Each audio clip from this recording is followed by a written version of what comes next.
Hello everyone. तो ये है some basic concepts of chemistry का पार्ट 8, जिसमें हम पढ़ेंगे prefixes used in SI system and dimensional analysis, जिसका मतलब होता है यूनिट कन्वर्जन। और साथ ही साथ हम यहाँ पे कुछ क्वेश्चन भी करने वाले हैं जो यूनिट कन्वर्जन से रिलेटेड होंगी, और scientific notation, significant figures and rounding off से रिलेटेड जितने क्वेश्चन टेक्स्ट बुक में हैं वो सब हम इसमें आज कवर करेंगे। तो चलिए पहले शुरू करते हैं प्रीफिक्सेस से। प्रीफिक्सेस का मतलब ये होता है जो किसी भी चीज़ के पहले लगता है। तो केमिस्ट्री में हम जब यूनिट्स को लिखते हैं ना, तो वहाँ पे हम कुछ प्रीफिक्सेस का यूज़ करते हैं, तो वो हम पहले याद करते हैं। यहाँ पर जो मैंने लिखा है ये है हमारे 10 के मल्टीपल्स, ये है हमारे प्रीफिक्सेस और ये है उनकी एब्रीविएशंस। और यहाँ पे एक चीज़ आपने ध्यान दिया होगा कि मैंने सबकी पावर नेगेटिव ली है, तो इसमें सबसे पहले हम जो नेगेटिव पावर्स हैं उनकी प्रीफिक्सेस को पहले हम याद करते हैं। तो हम सबसे पहले ये देखेंगे जो नंबर्स हैं। देखिए 10 की पावर -1, -2, -3। तो पहले जो है सब में माइनस लगा लिया, उसके बाद लिखा 1 2 3। 3 के बाद हम क्या करेंगे, 3 का टेबल लिखेंगे। 3 6 9 12 15 18 21 एंड 24। तो ऐसे लिखते हैं। शुरू में 1 एंड 2 है, फिर 3 के बाद 3 का पूरा टेबल हम यहाँ पर लिखते हैं। और इसे याद करने के लिए बहुत सारे निमोनिक्स भी होते हैं, बट मैं प्रेफर करती हूँ इसे ऐसे ही राइमिंग में मैं याद कर लूँ। मैं ऐसे याद करती हूँ डेसी, सेंटी, मिली, माइक्रो, नैनो, पाइको, फेम्टो, एटो, जेप्टो, योक्टो। तो इसे अगर आप 2-3 बार अगर रिपीट करेंगे कंटिन्यूसली, 2-3 बार देख कर पढ़ लें और 2-3 बार बिना देखे पढ़ लें, तो ऑब्वियसली आपको ये सीक्वेंस में याद हो जाएगा। जैसे डेसी, सेंटी, मिली, माइक्रो, नैनो, पाइको, फेम्टो, एटो, जेप्टो, योक्टो, ऐसे आप याद कर लेंगे। और आपको पता ही है कि इस सीक्वेंस में नंबर्स क्या क्या है, 1 2 3, फिर 6 9 12 15 18 21 24, यानी 1 2 3 तक लिखेंगे। 3 के बाद 3 का टेबल आप लिख देंगे, और सब में यहाँ पे नेगेटिव साइन है, इतना ध्यान देंगे। और उसके बाद क्या देखना है, इनका जो एब्रीविएशन है वो इनका फर्स्ट अल्फाबेट है, वो भी स्मॉल लेटर्स में। जैसे डेसी के लिए स्मॉल डी लिखा है, सेंटी के लिए स्मॉल सी, मिली के लिए हम लिखेंगे स्मॉल एम, माइक्रो में एम है बट ऑलरेडी हमने एम यहाँ पर ले लिया, तो माइक्रो के लिए एक ग्रीक अल्फाबेट यूज करते हैं जिसे हम कहते हैं म्यू। नैनो के लिए एन लेंगे, पाइको के लिए पी, फेम्टो के लिए एफ, एटो के लिए ए, जेप्टो के लिए स्मॉल जेड, योक्टो के लिए स्मॉल वाई। ये होता है। तो ऐसे ही आप इसी के साथ 2-3 बार रिपीट कर लीजिए, याद हो जाएगा। डेसी, सेंटी, मिली, माइक्रो, नैनो, पाइको, फेम्टो, एटो, जेप्टो, योक्टो, ऐसे ही आपको इसे याद कर लेना है। अब मान लीजिए आपसे पूछा गया पाइको के बारे में, अब आपको ये याद होने में तो वक्त लगेगा टेबल को, तो आप क्या करेंगे, पाइको बोला गया तो आप अपने फिंगर्स में इसे काउंट करेंगे। डेसी, सेंटी, मिली, माइक्रो, नैनो, पाइको, पाइको यहाँ पे आता है। अब उसके बाद आप क्या देखेंगे, नंबर्स कैसे होता है, -1 -2 -3 -6 -9 -12, यानी पाइको -12 होता है।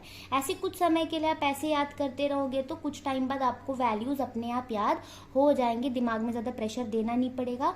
कुछ समय के लिए इसे ऐसे याद कर लीजिए। अब हम पॉजिटिव पावर्स का भी देख लेते हैं। जैसे पिछला टेबल आपने देखा, वैसा ही सिमिलर नंबर्स मैंने लिखे हुए हैं, बट यहाँ पे पावर्स पॉजिटिव हैं। तो यहाँ पे भी सेम 1 2 3 तक लिखेंगे, फिर 3 का टेबल 6 9 12 15 18 21 24, इतना लिखेंगे। अब पॉजिटिव के लिए नाम आप अलग से याद करेंगे, deca, hecto, kilo, mega, giga, tera, peta, exa, जेटा, योटा। ये आपको ऐसे ही सीक्वेंस में याद कर लेना है। क्या है ये, deca, hecto, kilo, mega, giga, tera, peta, exa, जेटा, योटा। आप अगर निमोनिक भी याद करोगे तो भी आपको दिमाग में प्रेशर देना होगा, फिर उस निमोनिक के अकॉर्डिंग आप प्रीफिक्स याद करोगे, तो उससे बेटर है इसे ही आप राइमिंग में याद कर लो, तो ज़्यादा बेटर होता है। तो यहाँ पर देखेंगे कि इसका जो एब्रीविएशन होता है, डेका एक इकलौता ऐसा प्रीफिक्स है जो डबल लेटर वाला है, बाकी सब में सिंगल लेटर्स हैं। हेक्टो और किलो में स्मॉल लेटर्स का यूज़ कर रहे हैं, फर्स्ट अल्फ़ाबेट का, और बाकी जितने भी है सब में हम कैपिटल लेटर्स यूज़ करेंगे। और ये आपने नॉर्मली सुना होगा, जैसे megabyte, gigabyte, terabyte, normally MB, GB, KB, ये तो सबको पता ही होगा। ये प्रीफिक्सेस ही है जो हर जगह यूज़ किया जाता है। तो ये चीज़ आपको अच्छे से याद होना चाहिए। तो मैंने ये बताया कि आपको पता होना चाहिए कि जो 10 की पावर है वो कैसे है, 1 2 3, फिर 3 के बाद आपको पूरा 3 का टेबल ही देखना है। नेगेटिव पावर्स के लिए आप अलग से याद करोगे, पॉजिटिव पावर्स के लिए अलग से याद करोगे, और आपको राइमिंग याद होनी चाहिए, उस तरह से आप इसे पूरा याद कर पाओगे। अब हम अगला अपना टॉपिक देखते हैं।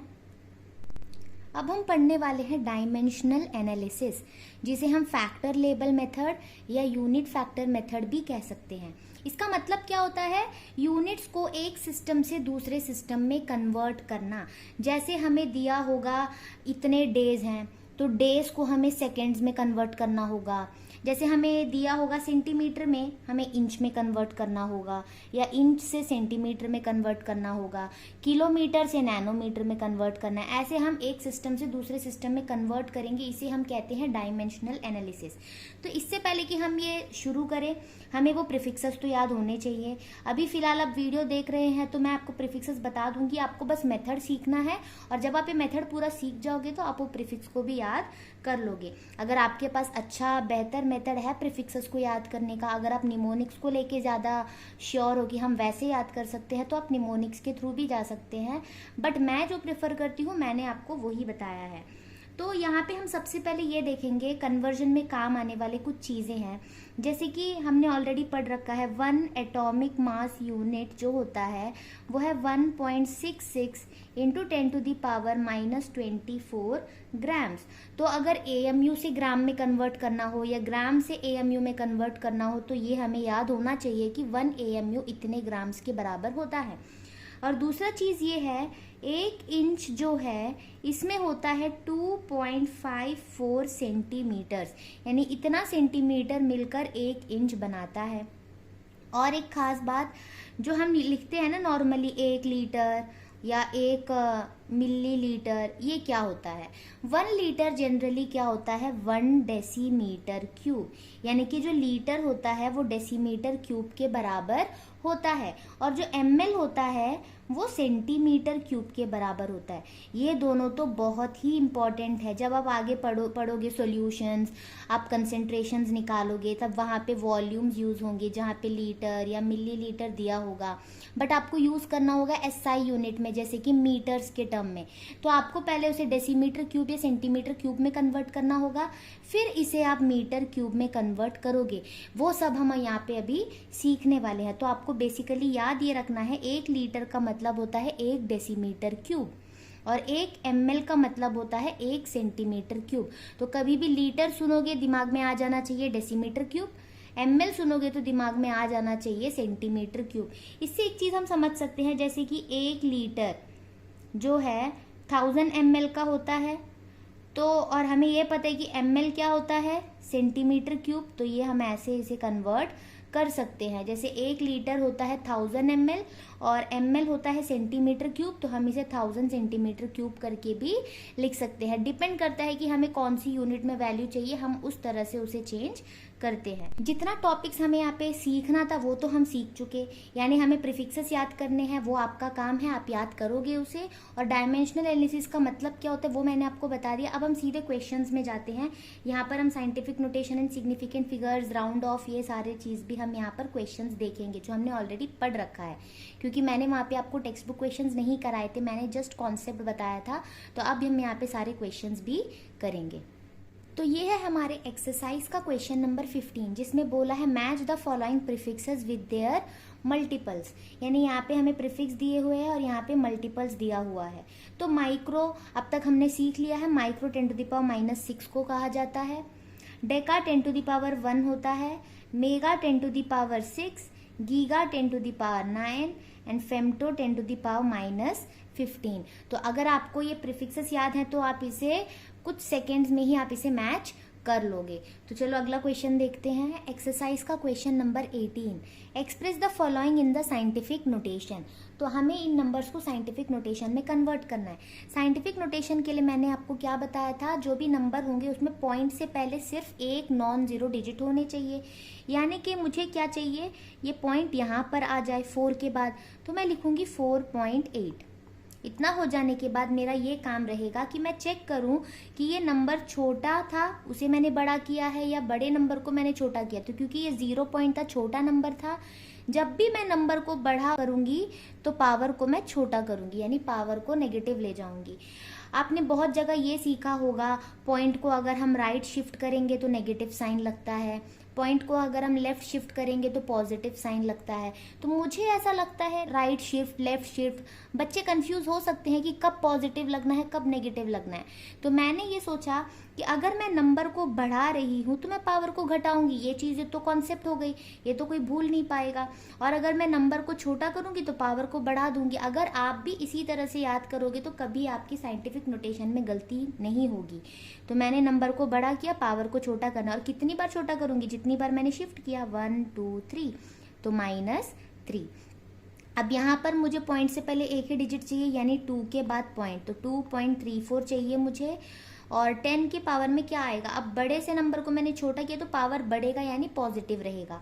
कितनी बार शिफ्ट किया, 1 2 3 4 5, तो पावर में आ जाएगा 5। अगर इस क्वेश्चन को देखूं तो 8 के बाद मुझे पॉइंट लगाना है। फिर से मैंने देखा बड़े नंबर को छोटा कर दिया तो पावर को मैं बड़ा करूंगी। कितनी बार, 3 बार, ये हो गया। अब इसमें क्या है, इसे मुझे लिखना पड़ेगा 5 के बाद पॉइंट, ये हो गया। अब क्योंकि नंबर फिर से मैंने छोटा किया, पावर को मैं फिर से बढ़ाऊंगी। कितनी बार, सिर्फ 2 बार, ये हो गया। उसके बाद ये जो है ऑलरेडी इसमें पॉइंट से पहले एक ही नंबर था, तो मुझे यहाँ पे कुछ करना नहीं पड़ेगा। बट क्योंकि साइंटिफिक नोटेशन में 10 की पावर कुछ मुझे चाहिए ही चाहिए, तो मैं यहाँ पे 10 की पावर 0 लिख दूंगी। क्योंकि एनीथिंग पावर 0 1 होता है ना, तो यहाँ पे साइंटिफिक नोटेशन में लिखने के लिए मैं 10 टू दी पावर 0 ले लूंगी, तो ये साइंटिफिक नोटेशन में कन्वर्ट हो जाएगा। चलिए अगला क्वेश्चन देखते हैं। ये है एक्सरसाइज का question number 19। How many significant figures are present in the following. Significant figures count करने हैं, तो हम इसमें देखेंगे कि जो जीरोस है वो नंबर से पहले आते हैं। अब आप ये मत सोचना कि ये वाले जीरो तो डेसिमल के बाद है तो ये सिग्निफिकेंट होने चाहिए, बट वो तभी होता है अगर ये जीरो नंबर के बाद हो और डेसिमल के बाद हो, दोनों होना चाहिए। बट यहाँ पे सिर्फ डेसिमल के बाद है, कोई नंबर है नहीं। तो बेसिकली ये सारे जीरोस वो है जो नंबर से पहले आ रहे हैं। तो यहाँ पे सिर्फ 2 और 5 सिग्निफिकेंट है, तो यहाँ पे सिर्फ 2 सिग्निफिकेंट फिगर्स प्रेजेंट है। यहाँ पे जो जीरो है ये 2 नंबर्स के बीच में है, तो ये सिग्निफिकेंट है, यानी कि यहाँ पे टोटल 3 सिग्निफिकेंट फिगर्स हैं। यहाँ पे भी ये जीरोस नंबर के बीच में आ रहे हैं, तो ये भी सिग्निफिकेंट है, तो टोटल 4 सिग्निफिकेंट फिगर। यहाँ पे जो जीरोस है वो नंबर के बाद आ रहे हैं मगर डेसिमल नहीं है, तो ये सिग्निफिकेंट नहीं है, यानी कि यहाँ पे सिर्फ 3 सिग्निफिकेंट फिगर है। यहाँ पे मैं कोई रूल आपको बता नहीं रही क्योंकि ऑलरेडी मैंने सिग्निफिकेंट फिगर का रूल बता दिया है। अगर आपने वो नहीं देखा है तो पहले वो वीडियो देख लीजिए, उसके बाद ये क्वेश्चंस आप इजीली कर पाओगे। अब यहाँ पे नंबर के बाद आ रहे हैं, तो हम क्या देखेंगे कि ये सिग्निफिकेंट तभी होता है ना अगर ये डेसिमल के बाद हो। तो ये वाला जो जीरो है वो डेसिमल के बाद है, यानी ये सिग्निफिकेंट है। और क्योंकि 5 भी सिग्निफिकेंट है, तो 2 सिग्निफिकेंट के बीच में जो जीरोस आएंगे वो भी सिग्निफिकेंट हो जाएंगे, तो इसमें टोटल 4 सिग्निफिकेंट फिगर है। इसमें भी ये जीरोस नंबर के बीच में आ रहे हैं, तो ये भी सिग्निफिकेंट होंगे, तो यहाँ पे टोटल 5 सिग्निफिकेंट फिगर हैं। तो सिग्निफिकेंट फिगर्स निकालना अब तक आपने सीख लिया होगा, और जीरो कब सिग्निफिकेंट होता है और कब नहीं ये भी आपने समझ लिया होगा। नहीं समझा है तो पहले वो वाला वीडियो देख लें। यह है एक्सरसाइज का question number 20। Round up the following up to 3 significant figures. हमें इसे राउंड अप करना है अप टू 3 सिग्निफिकेंट फिगर। अब पहले ये देखिए, इसमें टोटल 5 सिग्निफिकेंट फिगर है, मुझे चाहिए सिर्फ 3, तो 1 2 3। इसका मतलब है मुझे ये रिमूव करना है, ये और इसके आगे वाला नंबर रिमूव करना है। वैसे इसमें भी देख लेते हैं, 1 2 3 ये हो गए, तो मुझे ये वाला जो 1 है इसे रिमूव करना है। अब यहाँ पर क्योंकि ये दोनों नंबर सिग्निफिकेंट नहीं है, क्योंकि ये पॉइंट नंबर से पहले आ रहे हैं, तो ये दोनों जीरो सिग्निफिकेंट नहीं है, तो 1 2 3 ये हो गए, तो मुझे ये वाला 7 रिमूव करना है। अब यहाँ पर 1 2 3, तो ये मुझे रिमूव करना है।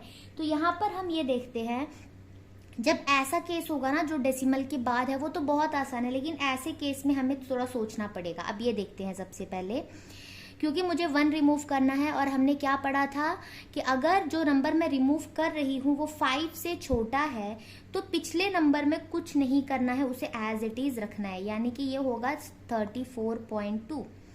अब इसमें भी जो नंबर मैं रिमूव करने वाली हूँ वो भी क्या है, 5 से छोटा है, तो इसमें मैं कुछ नहीं करूंगी, ये रह जाएगा 10.4। अब इसमें देखिए जो नंबर मैं रिमूव कर रही हूँ वो क्या है, 5 से बड़ा है, यानी प्रीसीडिंग नंबर में मुझे 1 ऐड करना है। यानी अगर मैं देखूं ये है 0 0.0459 ये था। अब मैं 7 को रिमूव कर रही हूँ, तो मैंने क्या बोला, जो प्रीसीडिंग नंबर है 9 उसमें मुझे 1 ऐड करना है। तो 9 + 1 10 होता है, 1 कैरी 640.0। तो हम यहाँ पर क्या लिखेंगे, 0.0460। ऐसा मैंने क्यों लिखा, क्योंकि यहाँ पे हमें 3 सिग्निफिकेंट फिगर चाहिए। अब जो है ये दोनों जीरोस जो है वो तो सिग्निफिकेंट होंगे नहीं। अब ये 3 जो है ये हमारे सिग्निफिकेंट फिगर्स हैं। ये नंबर के बाद आ रहा है, बट क्योंकि डेसिमल के बाद है तो ये सिग्निफिकेंट होगा। तो ये है इसका राउंड अप करने के बाद। अब अगर हम यहाँ पर देखें तो एक चीज ध्यान देना, भले ही हमें राउंड अप करके 3 सिग्निफिकेंट फिगर लाना है, बट क्योंकि ये 4 डिजिट नंबर था तो उसे मैं राउंड अप करके 3 डिजिट नंबर तो नहीं बना सकती ना। जैसे मेरे पास हो 9999, इसे मैं कुछ भी करके 999 तो नहीं बना सकती। जैसे 4 डिजिट्स को मैं 3 डिजिट्स में कन्वर्ट कर ही नहीं सकती, वो नंबर इक्वल होंगे ही नहीं ना। तो यहाँ पे जैसे 4 डिजिट्स हैं उसे मुझे 3 डिजिट में कन्वर्ट करना है, तो ये तो होगा नहीं। तो मुझे करना ये होगा कि जो आखिरी नंबर है इसे मुझे 0 बनाना होगा। अगर ये 0 होगा तो होंगे 4 डिजिट, बट क्योंकि ये 0 नंबर के बाद आ रहा है तो वो सिग्निफिकेंट जरूर नहीं होगा। तो मैं क्या करूंगी, 2808 था, इसमें मैं क्या करूंगी, प्रीसीडिंग नंबर में 1 अगर मैं ऐड करूं तो ये होना क्या चाहिए, ये 28। 0 में अगर मैं 1 ऐड करूं तो 281 होता है, बट मैं ऐसे छोड़ नहीं सकती, आगे मैं क्या करूंगी, 0 लगाऊंगी, क्योंकि 2808 को मैं सिर्फ 281 तो नहीं बना सकती हूँ। तो आगे मैं 0 लगाऊंगी तो ये बराबर राउंड अप भी हो गया और इसमें सिर्फ 3 ही सिग्निफिकेंट फिगर रह गए हैं। तो ये चीज आपको ध्यान देनी है ऐसे केसेस में। लेकिन जब वो पॉइंट के बाद है, ऐसे केसेस में आपको कोई टेंशन लेने की नीड नहीं है, आप बस वो रूल याद रखकर कर सकते हैं। एक्सरसाइज का क्वेश्चन नंबर 21 है। इसमें मैंने पूरा क्वेश्चन लिखा नहीं है, इसमें शुरू में बोला गया था, the following data are obtained when dinitrogen and dioxygen react together to form different compounds. जब डाइनाइट्रोजन और डाईऑक्सीजन कंबाइन करके डिफरेंट कंपाउंड्स बनाते हैं तब उनका जो मास था उस कंपाउंड में वो लिखा गया है यहाँ पर। और पूछा है which law of chemical combination is obeyed by the above experimental data. अब हमें ये याद होगा कि जब हमने ये पढ़ा था, अगर कोई 2 एलिमेंट है वो कंबाइन कर कर एक से ज्यादा कंपाउंड बनाते हैं तो हम क्या देखते हैं, जिसका मास फिक्स्ड नहीं, जैसे यहाँ पे देखिए, यहाँ पे नाइट्रोजन में मास फिक्स्ड है दोनों का 14 ग्राम 14 ग्राम, बट इन दोनों में ऑक्सीजन का मास फिक्स्ड नहीं है। तो हमने क्या पढ़ा था, जो जिस एलिमेंट का मास फिक्स्ड नहीं होता है और वो फिक्स्ड मास वाले एलिमेंट के साथ कंबाइन करता है, तब इनका जो मास का रेशियो होता है वो एक सिंपल वोल नंबर में होता है। जैसे 16 1s are 16, 16 2s are 32, तो ये 1:2 की रेशियो में ऑक्सीजन कंबाइन कर गया। वैसे ही हम देखेंगे जब नाइट्रोजन की मास यहाँ पे फिक्स्ड थी तब इनकी मास डिफरेंट थी, तो इनका जो रेशियो आएगा 32/80। ये 8 4s are 32, 8 10s are हो गया, फिर 2 2s are and 2 5s are, तो 2:5 की रेशियो में ये कंबाइन कर रहा है। तो हमने कौन से लॉ में ये पढ़ा था कि जब 2 एलिमेंट मिलकर एक से ज़्यादा कंपाउंड बनाए तो उसमें जिस एलिमेंट का मास फिक्स्ड नहीं होता है वो दूसरे एलिमेंट के साथ कंबाइन कर रहा है जिसका मास फिक्स्ड है, तो इनका जो मास का रेशियो होता है वो स्मॉल वोल नंबर्स में होता है, ये हमने पढ़ा है। और ये कौन सा लॉ था, लॉ ऑफ मल्टीपल प्रोपोर्शंस। तो इसका आंसर है लॉ ऑफ मल्टीपल प्रोपोर्शन। अगर आपको ये समझ नहीं आया तो आप पहले लॉ ऑफ केमिकल कॉम्बिनेशंस वाला वीडियो भी देख सकते हैं, क्योंकि जनरली ये होता है ना कि जब हम क्वेश्चन कराते हैं तो हमें ये लगता है कि ये टॉपिक तो हम ऑलरेडी पढ़ा चुके हैं तो हम उसे लाइटली लेकर क्वेश्चंस करवा देते हैं। लेकिन जो बच्चे उस टॉपिक को नहीं समझते हैं उन्हें लगता है कि पता नहीं क्वेश्चन में क्या करवा दिया, पता नहीं क्या क्या बोलकर चली गई, कुछ समझ में तो आया नहीं। बट अगर आप लॉ को समझ कर आओगे तो आप समझ सकते हो कि मैंने ये क्या बताया है, क्योंकि हर बार दोबारा उसी चीज को पढ़ाना ये तो पॉसिबल नहीं है। अब इसमें सेकेंड पार्ट भी है, चलिए वो देखते हैं।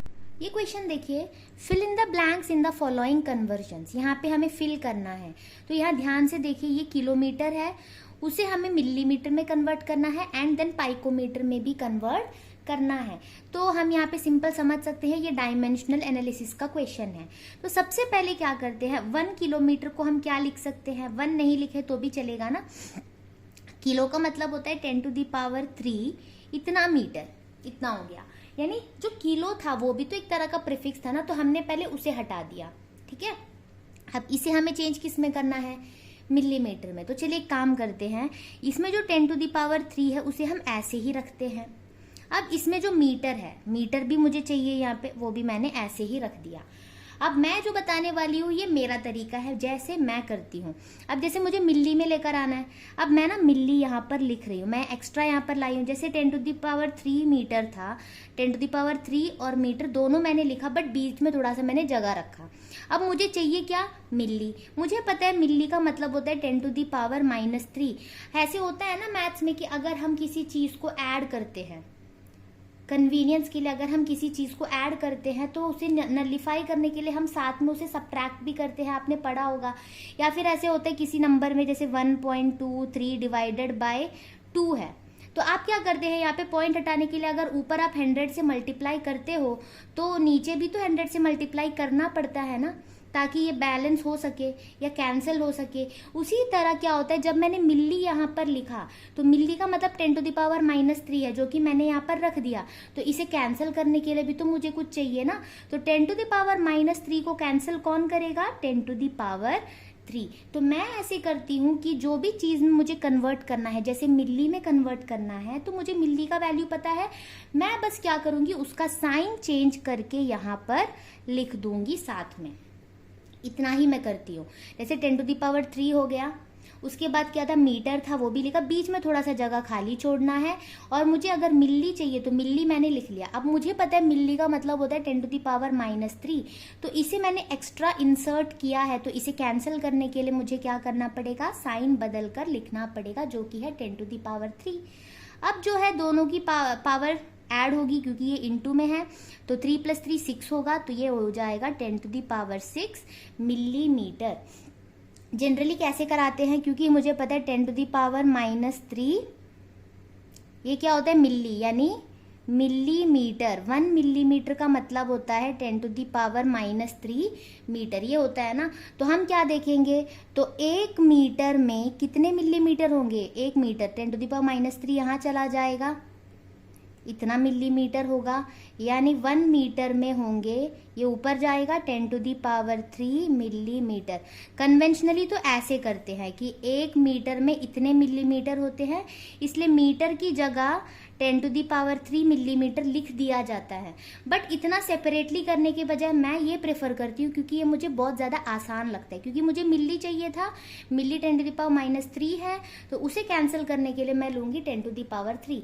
अब सिमिलरली देखो, अब इससे इसमें नहीं जाएंगे, जैसे मैंने ये लिया था ना, इसी से हम इसमें चलते हैं। जैसे ये 10⁻3 ये था मीटर, अब मुझे चाहिए पाइकोमीटर। पाइको मैंने यहाँ पे लिख दिया। अब पाइको होता है 10⁻12। अब आप खुद समझ जाएंगे, इसे कैंसिल करने के लिए मुझे क्या लेना होगा, 10⁻12 लेना होगा, क्योंकि पाइकोमीटर 10⁻12 है। कैंसिल करने के लिए मैंने लिया 10⁻12। अब ये दोनों की पावर ऐड होगी, 3 + 12 15 होता है, तो ये हो गया 10⁻15 पाइकोमीटर। तो ऐसे हम इसे सॉल्व करते हैं। उम्मीद करती हूँ आपको ये वाला जो ट्रिक है जो मैं यूज करती हूँ ये इजी लगा होगा और शायद समझ में भी आया होगा। अब देखिए ये हमारा सेकेंड पार्ट है। यहाँ पे दिया गया था 1 मिलीग्राम, तो इसे मैं क्या लिख सकती हूँ, मिली का मतलब होता है 10⁻³ ग्राम्स। तो मैंने सबसे पहले क्या करना है, जो प्रीफिक्स ऑलरेडी दिया हुआ था उसे हमें हटाना है। तो ये हो गया। अब इसे मुझे किलोग्राम में कन्वर्ट करना है। किलोग्राम में हम कैसे कन्वर्ट करेंगे, जैसे मैंने बताया 10⁻³ लिखो और इस ग्राम को थोड़ा दूर करके लिख देना। अब मुझे किलो चाहिए, तो किलो मैंने यहाँ पे लिख दिया। किलो का मतलब होता है 10⁻3, तो इसे कैंसिल करने के लिए मैं क्या लूंगी, 10⁻³ अब दोनों को हम ऐड करेंगे, 10⁻³ यानी कि 10⁻6 किलोग्राम्स। अब वैसे ही नैनोग्राम के लिए करना है, इसी से करेंगे हम। 10⁻³ ग्राम्स था, अब मुझे चाहिए क्या, नैनो। नैनो का मतलब क्या होता है, 10⁻⁹ तो इसे कैंसिल करने के लिए मैं लूंगी 10⁻9। अब ये क्या हो जाएगा, 10⁻³ + 9, तो यानी 9 - 3 6 होता है, तो 10⁻6 नैनोग्राम्स। तो ये बहुत इजी एंड शॉर्ट है। उम्मीद करती हूँ आपको ये वाला जो ट्रिक है वो अच्छा लगा होगा। अब हम इसका थर्ड पार्ट देखते हैं। देखिए थर्ड पार्ट में क्या दिया है, 1 ml = डैश लीटर। तो मुझे पता है मिली का मतलब होता है 10⁻³ लीटर, तो ऑलरेडी ये लीटर में कन्वर्ट हो गया ना, तो 10⁻³ यहाँ पर हम फिल कर देंगे। उसके बाद मुझे ये भी पता है कि लीटर का मतलब डेसीमीटर क्यूब होता है, मैंने शुरू में ही बताया था। तो जितना लीटर है उतना ही डेसीमीटर क्यूब भी होगा। तो ये तो बहुत आसान था, इसमें ज़्यादा कुछ हमें करना ही नहीं पड़ा। तो हम अभी हम नेक्स्ट क्वेश्चन देखते हैं। Exercise question number 22। If the speed of light is 3.0 into 10⁸ meter per second, calculate the distance covered by light in 2.00 nanosecond। तो हमें सबसे पहले क्या दिया हुआ है क्वेश्चन में, स्पीड दिया हुआ है कितना, 3.0 इंटू 10⁸ मीटर पर सेकेंड, ये SI यूनिट में ही है। और क्या दिया हुआ है, टाइम हमें दिया हुआ है 2.00 नैनो सेकेंड। अब क्योंकि नैनो हमारा प्रीफिक्स है तो हमें इसे चेंज करना होगा। 0.0 से हमारा कोई मतलब है नहीं, लिखो या ना लिखो एक मतलब होता है। अब नैनो क्या होता है, 10⁻⁹ तो इतना सेकेंड्स हो गया टाइम। निकालना क्या है, डिस्टेंस, तो हमें डिस्टेंस फाइंड करनी है। तो सबको ये फॉर्मूला पता है, speed is equal to distance by time. अब डिस्टेंस निकालनी है तो डिस्टेंस क्या होगा, स्पीड इनटू टाइम। ठीक है, अब हम वैल्यू पुट करके देखते हैं। स्पीड क्या था, 3 इंटू 10⁸ मीटर पर सेकेंड इंटू टाइम क्या है, 2 इंटू 10⁻⁹ सेकेंड। अब सेकेंड इनवर्स से सेकेंड कट जाएगा। अब नंबर्स देखिए, 3 इंटू 2 6 एंड 10⁻ क्या है 8 और ये है -9, ये हो गया, यूनिट बचा है सिर्फ मीटर, तो यानी 6 इंटू 10⁻⁻1 मीटर। अब यहाँ पर एक चीज देखिए, अगर मुझे ये पावर हटानी हो तो -1 को मैं 0 करूंगी, तो नंबर लाइन में -1 यहाँ आता है, 0 यहाँ आता है। -1 को 0 बनाने का मतलब है पावर को बढ़ाना। पावर जब बढ़ाऊंगी तो नंबर को मैं घटाऊंगी, कितनी बार, एक बार, तो पॉइंट पीछे यहाँ चला जाएगा तो हो जाएगा 0.6 मीटर। तो इतना मीटर डिस्टेंस उसने कवर किया। तो ये समझ में आया आपको। तो यहाँ पर हमने क्या देखा, यूनिट कन्वर्जन भी देखी और साथ ही साथ यहाँ पे मल्टीप्लिकेशन ऑफ साइंटिफिक नोटेशन है जो कि हमने ऑलरेडी पढ़ रखा है। Question number 27, convert the following into basic units. Basic units किसे कहते हैं हम, फंडामेंटल यूनिट्स। अब इसमें हम देखेंगे, जैसे यहाँ पे दिया पाइकोमीटर, यानी कि ये डिस्टेंस को बता रहा है और हमें पता है डिस्टेंस का जो फंडामेंटल यूनिट होता है वो होता है मीटर, यानी हमें इसे मीटर में कन्वर्ट करना है, यानी कि पाइको को रिमूव करना है। ऐसे केस में हम क्या करेंगे, 28.7 है हमारे पास और पाइको को मुझे रिमूव करना है, तो पाइको का वैल्यू पुट कर दूंगी जो कि है 10⁻⁻2 मीटर, इतना हो गया। जब ऐसे दिया होगा और हमें हटाना है तो सिंपल हम उसका वैल्यू पुट करेंगे, लेकिन जब हमें कोई प्रीफिक्स में लाना है, कोई प्रीफिक्स यहाँ पे जोड़नी है, तब हम वो वाला ट्रिक यूज करेंगे जो मैंने आपको पिछले क्वेश्चन में बताया था। अब यहाँ पर हम क्या देखेंगे, क्योंकि ये साइंटिफिक नोटेशन में नहीं है, मुझे पॉइंट यहाँ शिफ्ट करना होगा, तो मैं क्या करूंगी, 2.87 लिखूंगी।